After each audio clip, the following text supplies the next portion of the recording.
이제 12장을 맞았습니다. 이제 사도 바울이 자기의 사도성을 이제 증거하는 마지막 장을 맞이했는데요.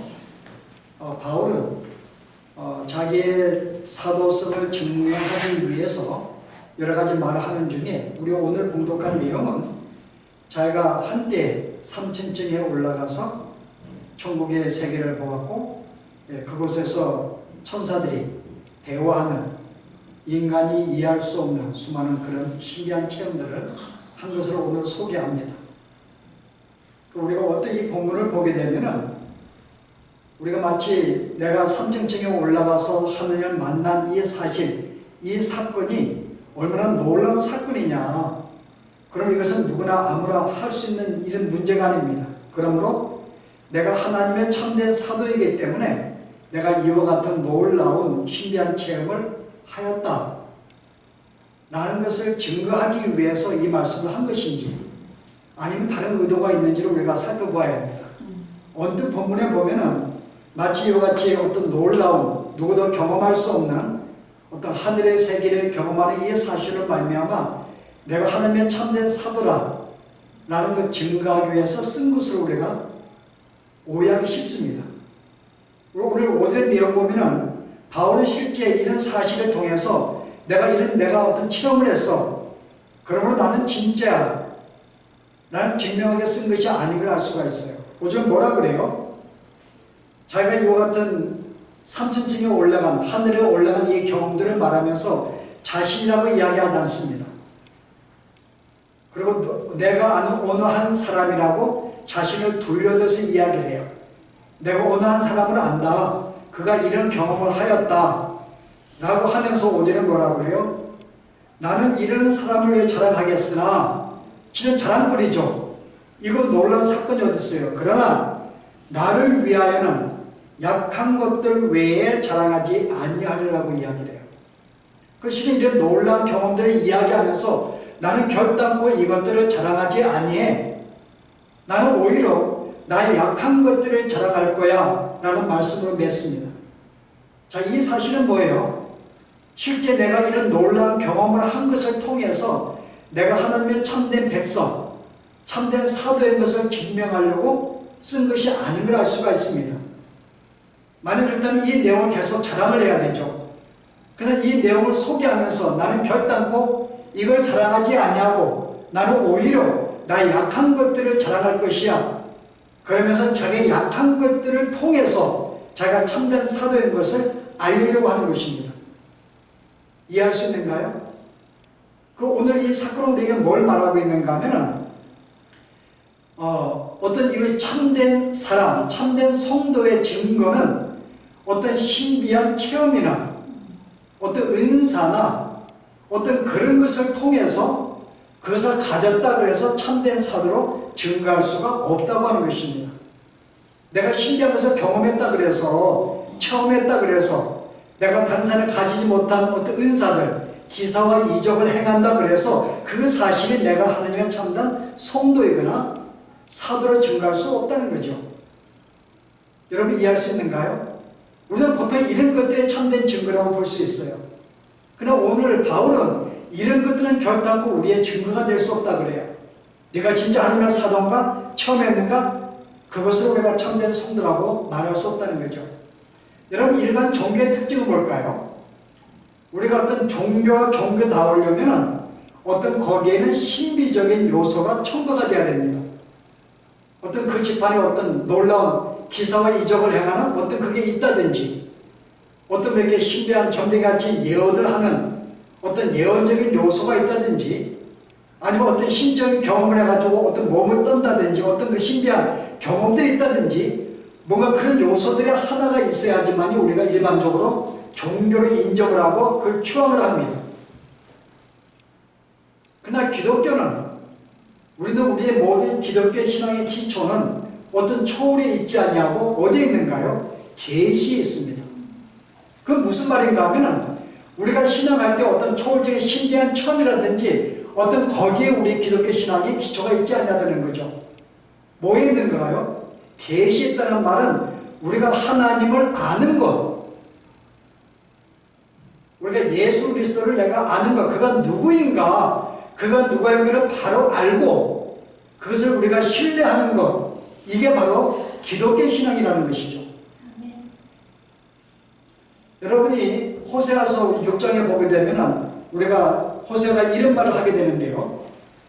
나는 인애를 원하고 제사를 원하지 아니하며 번제보다 하나님을 아는 것을 원하노라. 그 당시에 구약의 종교적 행위는 뭘까요? 예배하는 것입니다. 제사를 드리는 거예요. 번제를 드리는 게 그들의 가장 중요한 종교적 특색이었습니다. 그래서 우리가 이렇게 하나님의 백성이야, 우리가 믿는 게 참된 종교야, 참된 신앙이야, 그걸 나타내기 위해서 그들을 뭐로 준 거예요? 번제를 드리고 어떤 제사를 드리는 것, 이것으로 그들의 하나님의 자녀인 것을 특징을 드러냈습니다. 근데 오늘 호세는 뭐라 그래요? 나는 이것이 아니라 하나님은 번제나 제사가 아니라 하나님을 아는 것을 원한다 그래요. 나는 너에게 번제 원하지 않아. 제사 원하지 않아. 무슨 말인가요?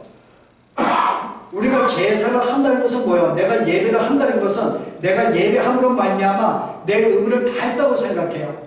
그리고 내가 예배할 때 내가 이렇게 경건하게 예배하고 마음을 다해 예배하고 그래서 거기에 음성을 듣고 어떤 신비적인 경험을 하는 어떤 이런 모습이 하나의 신앙의 모습이 아니라고 하는 거죠.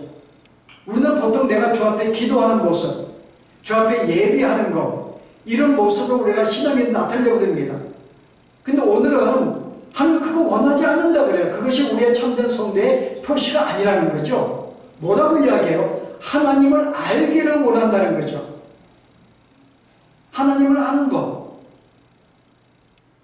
우리가 조금 더 우리의 이 잘못된 신앙의 모습을 소개한다 그러면요, 일반적으로 기독교의 신앙에 우리가 예수 믿는 사람을 두 종류로 구분할 수 있어요. 한 사람은 점진적으로 하나님을 믿는 사람입니다. 또 다른 한 종류는요, 하나의 단번에 급진적으로 하나님을 믿는 사람이에요. 자, 점진적으로 믿는 사람은 어떤 그룹일까요? 대부분 모태신앙입니다. 이 사람 갈 때부터 하나님을 부모를 통해 알게 되었고 자연스럽게 하나님을 믿는 사람이에요. 이 사람의 시간이 가면 갈수록 점점 하나님을 깊이 알아갑니다. 저는 그래서 이걸 점진적으로 하나님을 아는 신앙인이라고 저는 표현하고 있는데요. 그 사람에게는 어떤 특징이 없어요. 어릴 때부터 자연스럽게 하나님을 믿고 예수를 믿었기 때문에 뭔가 마음의 뜨거움이나 열정적이나 체험들이나 이런 게 별로 나타나기 쉽지 않습니다. 그런데 급진적으로 믿은 사람은요, 단번에 믿은 사람은 어떤 사건이 있어요. 내가 예수를 믿는 어떤 내가 다른 사람 경험하지 못한 어떤 체험들이나 어떤 그런 사건이나 어떤 그 계기로 말미암아 믿는 사람입니다. 자, 이런 사람은 뭐가 있어요? 어떤 이 점진적으로 믿는 사람이 갖지 못한 신앙의 특징이 있어요. 뭔가 경험했다 그 말입니다. 하나님이 그를 만지기 시작했어요. 체험적인 신앙이 있기 때문에 그런 사람은 보통 신앙이 뜨거워요. 그래서 예수를 안 믿다가 어떤 청년 때 나이가 많아서 믿는 사람들은 그런 사람의 특징은 뭔가 굉장히 뜨겁습니다. 갑자기 회개하더라도 지금까지 모든 죄를 뜨겁게 회개를 하고 주 앞에 이 불타는 신앙은 말할 수가 없죠. 그래서 그들이 볼 때 모태의 신앙은 어떻게 봐요? 별로 신앙이 없는 걸로 보니 어떻게 저렇게 믿을 수 있냐, 미지근하게. 그래서 그들이 볼 때에는 이 급진적으로 믿은 그 신앙, 단번에 믿는 신앙, 체험적인 신앙이 보다 바른 신앙이라고 그를 알고서 그렇지 못한 사람을 뭔가 좀 잘못 믿는 자로 생각한다는 거죠. 다시 말해서 사도 바울식의 신앙 체험. 사도 바울이 어떤 존재였는가요? 그는 한때 하나님을 예수를 믿는 사람들을 핍박했습니다. 옥에 가두기도 했어요. 굉장히 신령하게 발레하다가 어디 주님 만났는가요? 다메섹에서 주님을 만나게 됩니다. 거기서 삶의 변화가 돼요. 놀라운 경험을 하게 됩니다.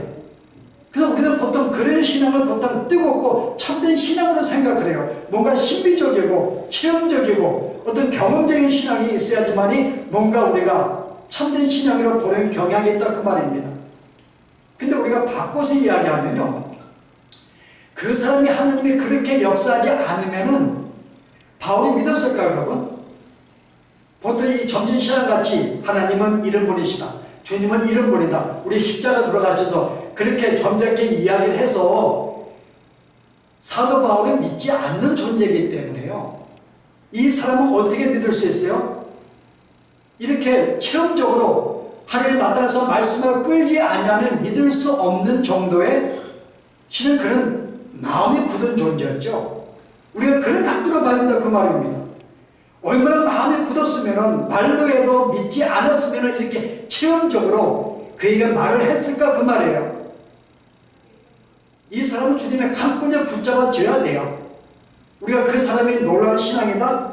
오히려 그가 얼마나 마음이 굳었으면 이렇게까지 할 수밖에 없는가를 우리가 그렇게 봐야 되는 거죠. 마치 발람 선지자가 자기가 이렇게 어떤 이 이스라엘 백성을 저주하기 위해서 그가 떠나게 됩니다.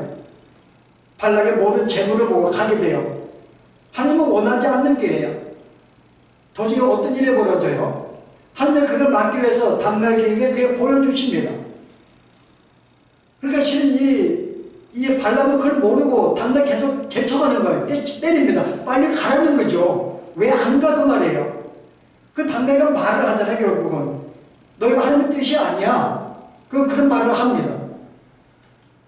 발람이 그런 체험을 했다서 우리가 야 발람은 놀라운 사람이네?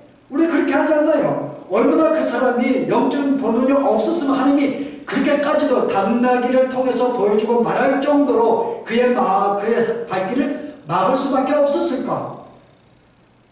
근데 우리는 보통 이런 체험적인 신앙을 갖고 이렇게 하게 되면은 뭔가 그것이 참된 하나님의 백성의 표시요, 참된 사도의 표시로 우리가 알고 있다는 것이죠. 이게 당시에 고린도 교회 일꾼들의 문제였어요. 그들의 문제는 뭐였는가요? 내가 이와 같이 많은 지식이 있다, 이런 많은 지식이 있는 문제. 하나님 말씀 외에도 어떤 그들의 그리스 철학적인 어떤 그런 철학을 준비한 어떤 놀라운 지식을 가지고 있는 것. 그들에게 많은 의상을 썼습니다. 병을 고치기도 하였겠죠. 예언도 했겠죠. 방언도 했겠죠. 이런 모든 어떤 증거들이 진짜 하나님의 사랑을 받는 주의 백성의 특징이 있다고 생각을 했어요. 근데 그러지 못한 바울을 볼 때 오히려 사도성을 의심하게 되면, 그래서 그들의 어떤 신앙은 뭔가 하면은 어떤 놀라운 어떤 신비적인 체험이나 어떤 신비한 은사라든지 이런 것들을 통해서 하나님의 백성을 증거하는 것으로 그들은 삼았기 때문에 오늘 바울은 이런 놀라운 체험을 이야기를 합니다. 나도 너희 못지않은 이런 놀라운 체험을 했어. 너희도 아무도 경험하지 못한 거. 그래 나는 이런 것들을 나는 결단코 자랑하지 않아. 그런 자기가 경험했음에도 불구하고 한 번도 이야기하지 않습니다. 만약 이것이 하나님의 증거의 표시고 믿는 자의 증거라면 다른 곳마다 이야기했겠죠. 그러나 바울은 우리가 본문의 내용을 볼 때는 한 번도 그런 놀라운 신비한 체험을 했음에도 불구하고 결단코 이런 경험을 한번 나누지 않은 걸 볼 수가 있습니다. 오늘 처음으로 하는 것 같아요. 이 본문에서. 왜요? 그게 하나님의 참된 증거, 사도나 백성의 증거가 아니기 때문에 오히려 그것이 오히려 주님을 섬기는 데 방해가 될까봐 오히려 그런 조심하면서 이야기하지 않았던 거죠. 우리 같았으면은 아마 18번 이야기했을 거야. 가는 맞는 사람마다 야 내가 천국을 보았는데 너 믿어. 우리는 그러지 않겠어. 그죠? 근데 바울은 그러지 않았어요. 오히려 자기들하고 이야기한 다른 사람을 이름 빌려가지고 또 그래서 뭐라 그래? 나는 이것을 자랑하지 않겠다. 나는 결단코 이게 아니고 나의 약한 것들을 자랑할 것이야. 과연 그 약한 것이 뭔데요, 여러분? 바로 약한 게 뭔데요? 그들이 볼 때 아무것도 없어요. 핍박을 받죠, 환난 받죠, 일이 풀리지 않죠, 뭔가 되지 않죠. 어떤 이런 요소들이에요. 몸도 약하죠, 말도 잘 못하죠. 이런 모든 요소를 다 자랑하겠다는 거예요. 오히려 그런 점들이 오히려 뭐라 그래요? 하나님 믿는 증거라고 하는 거죠. 약한 점들이. 여러분 실제 또 하나 여러분 이 바울이 골로새서에 당시의 사람들의 신앙의 모습을 뭐라고 평가했는가 하면은 이렇게 평가합니다. 골로새 2장에 제가 10절에 18절 보았더니요. 그가 그 본 곳에 의지하여 그 육신의 생각을 따라 헛되이 과장하고 머리를 붙들기 아니하느니라. 당시 고린도 교회 그 당시에 우리가 이 교인들에게 주는 말이죠. 그들이 그 본 곳에 의지하여 그 육신의 생각에 따라 헛되이 과장하고, 그들은 말씀의 근거에서 하나님을 섬기는 게 아니라 그들이 본 것, 환상을 본다든지 방언을 한다든지 예언을 한다든지 그런 신비적인 체험을 통해서 그게 자기들의 신앙을 의지하는 거예요. 그리고 육신의 생각을 따라 헛되이 과장하고, 하나님 말씀 외에 자기들 이 말씀이 이런 게 아닌가, 어떤 그리스의 철학이라든지 그런 걸 철학을 가미해가지고 자기들의 생각을 계속 이야기하는 거예요. 이게 복음이라는 거죠. 이게 성경의 말씀을 이야기합니다. 그리고 누구를 붙잡지 아니에요? 그들이 머리를 붙들지 아니하느니라. 머리는 우리가 알다시피 예수 그리스도입니다. 그들은 예수 그리스도를 알고 믿는 일을, 이것을 붙잡지 아니하고 그들은 자기들의 어떤 초월적인 신앙, 신비적인 체험, 본 것, 이상해, 이걸 붙잡고 살았다는 거죠. 여러분, 이와 같은 심리는 여러분 죄성입니다. 여러분, 실제 거의 이 땅의 모든 하나님 믿지 않는 사람들은요, 어떤 마음이 있어요? 신론이에요? 범신론이에요, 대부분이요. 우리가 뭐 인도가 범신론이지만은 실제 대부분의 모든 사람은 범신론에 빠져 있습니다. 범신론은 뭔가요? 모든 만물이 신인 거예요. 그러면 기독교 신앙이 어떤 마음이 있어요? 기본적으로요, 내가 하나님께 내가 예비하면서 그의 음성을 듣고 신비적인 체험을 하고 경험을 하고 그걸 통해 점점 내가 하나님의 높이까지 내가 점점 다가가는 것, 여러분 이게 범신론이죠. 인간임에도 불구하고 내가 주님과 깊은 신앙을 통해서 어떤 환상을 통해서 예언을 통해서 점점 내가 하나님과 같이 되어가는, 좀 더 높아지고 어떤 그런 경지에 다르는 그런 신앙을 강구하는 것, 여러분 이게 범신론에 근거한 거죠. 모든 믿는 성도들은 대부분 다 이런 마음을 가지고 있어요. 내가 이런 경험들을 통해서 뭔가 점점 내가 어떤 나은 삶을 통한, 나은 어떤 주님과 같은 그런 모습을 가지고서 그런 삶을 보여주기를 원하고, 마치 그게 참된 신앙인 것처럼. 그러나 성경은 뭐라고 그래? 인간은 그런 존재가 아니라고 계속 이야기해요. 너는 별볼이 없는 존재야. 너가 어떻게 예수 믿었는데, 네가 아무것도 할 수 없을 때, 네가 죄를 됐을 때, 나의 원수가 되었을 때 내가 너를 구원한 거야. 네가 뭔데? 성경은 오늘 우리에게 무기력함, 무능력, 쓸모없는 그런 존재를 계속 우리에게 소개하고 알기를 원하지, 우리로 하여금 점점 우리가 주님을 통해서 이런 높은 존재가 되고 나아지는 존재가 되고 그런 존재가 되라고 하는 것이 아니라는 거죠. 그래서 바울은 예수를 오래 믿어도 뭐라 그래요? 자기는 죄 중에 개수가 그래요. 내가 원하는 것을 원하지 않는 것만 행한다 그럽니다.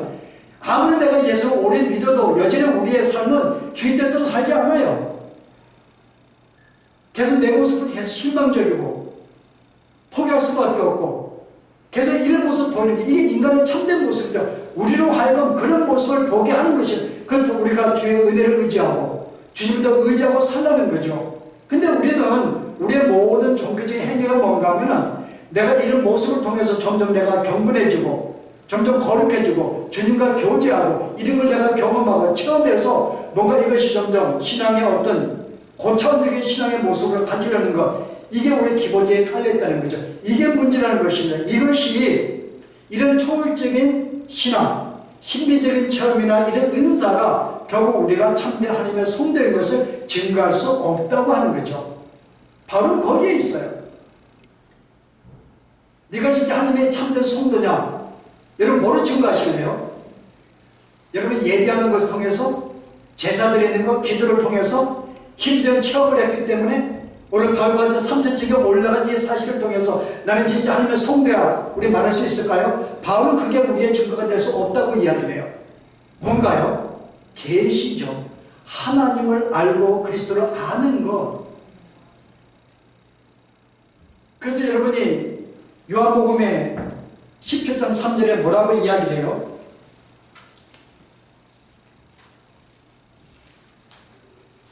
읽어볼까요?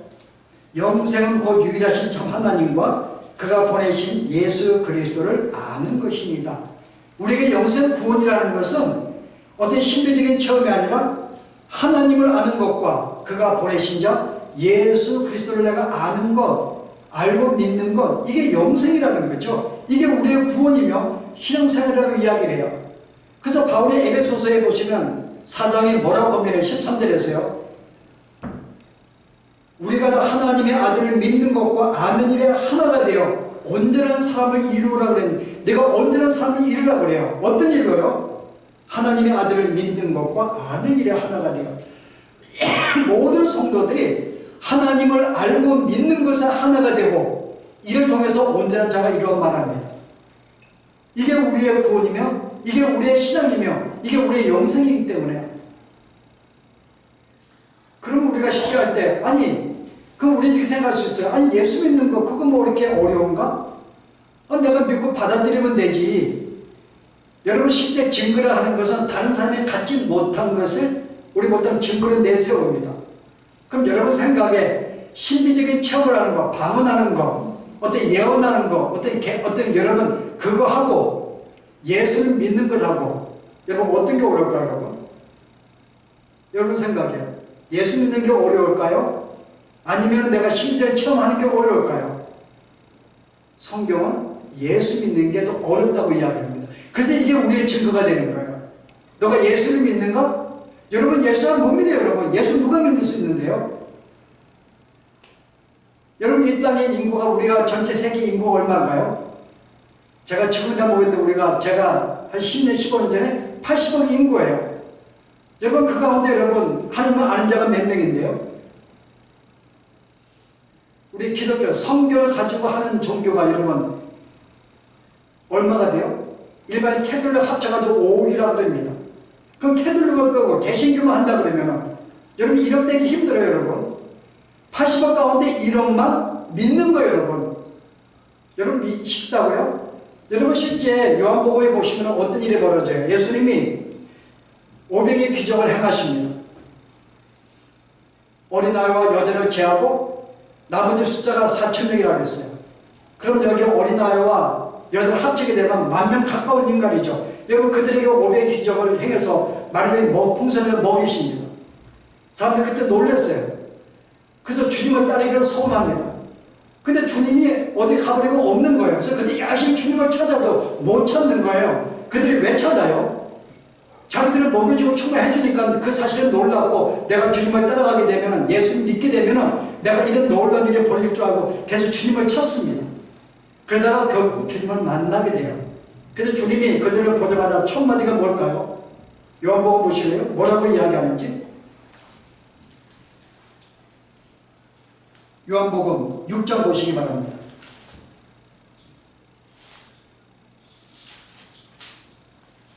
그들이 말하기를 주님 어디 여기 계셨나이까? 그랬더니 주님이 뭐라 그래요?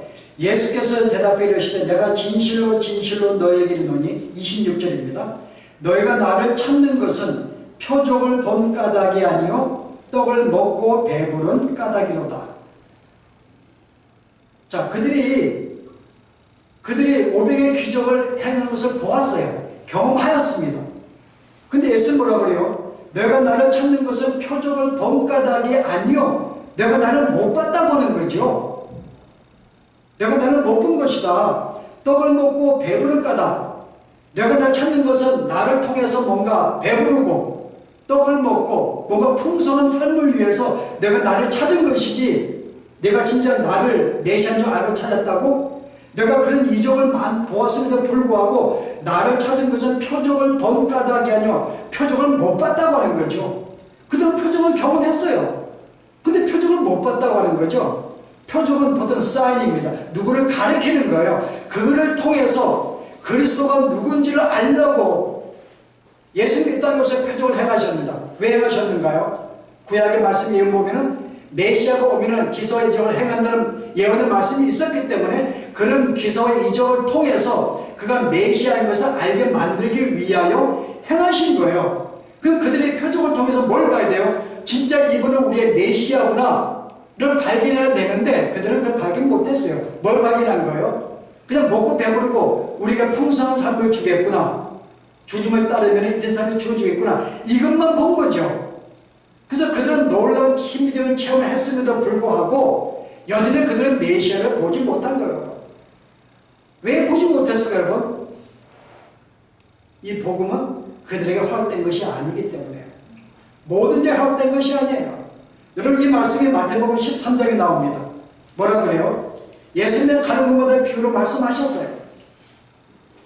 그랬더니 제자들이 와가지고 왜 주님 왜 비유로 말씀하신다니까? 그랬더니 뭐라고 이야기를 해요? 대답하여 이르시되 11절입니다. 13장 천국의 비밀을 아는 것이 너에게는 허락되었으나 그들에게는 아니 되었나니 14절이에요. 그러므로 내가 그들에게 비유로 말하는 것은 그들이 보아도 보지 못하며 들어도 듣지 못하며 깨닫지 못하게 하기 위해서 비유로 하셨다는 거죠.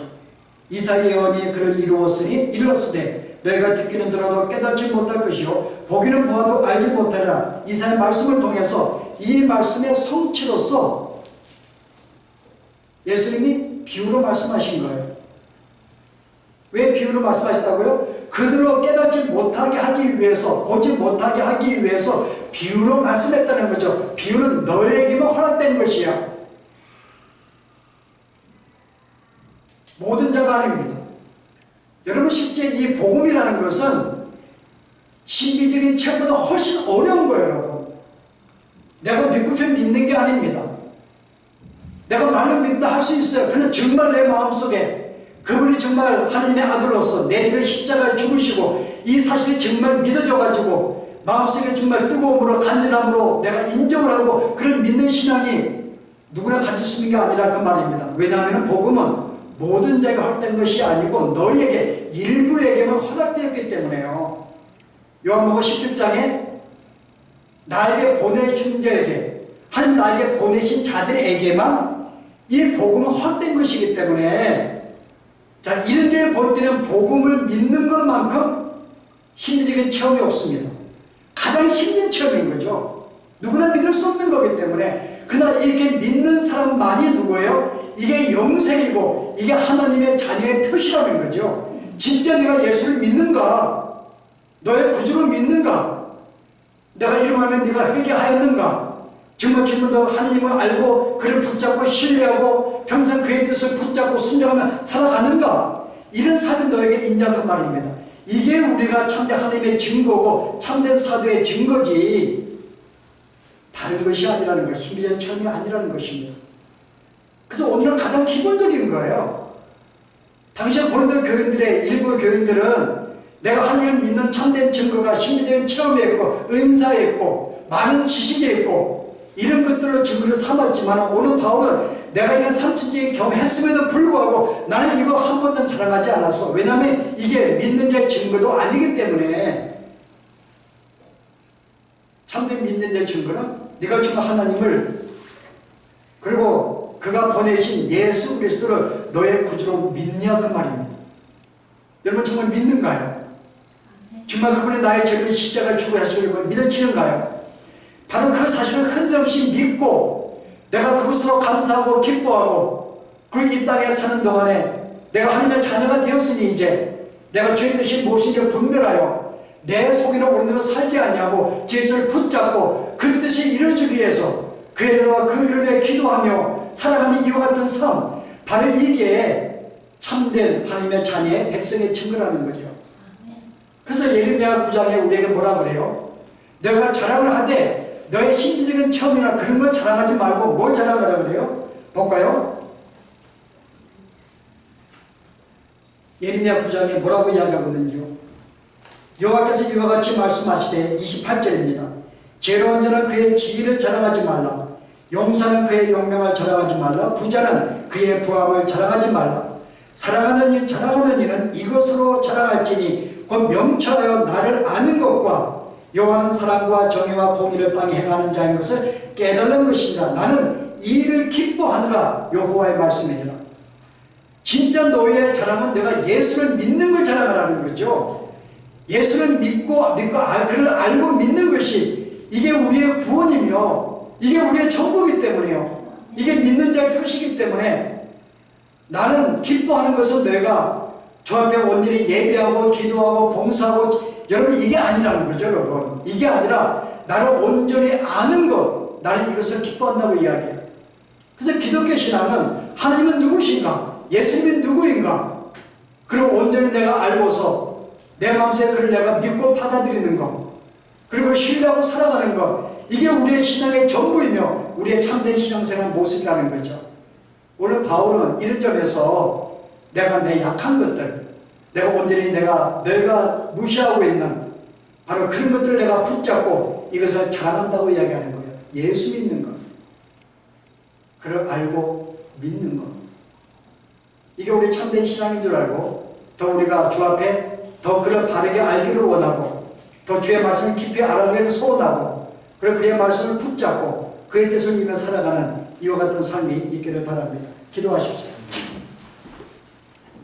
오늘 우리에게 참된 하나님의 백성의 증거는 신비적인 체험이나 기사와 이적이나 은사나 이런 것들이 아니라 진실로 하나님을 알고 그를 내 마음속에 믿고 신뢰하며 그의 뜻을 붙잡고 살아가는 이 신앙의 삶, 이것이 참된 신앙의 모습인 줄 알고 오늘부터 저희들이 더욱 주님을 더 깊이 알아가게 하시고 바르게 알아가게 하시며 주의 뜻이 무엇인지를 깨닫게 하시고 이를 붙잡고 살아갈 수 있는 저희들의 온전한 삶이 될 수 있도록 하나님 인도하여 주시옵소서.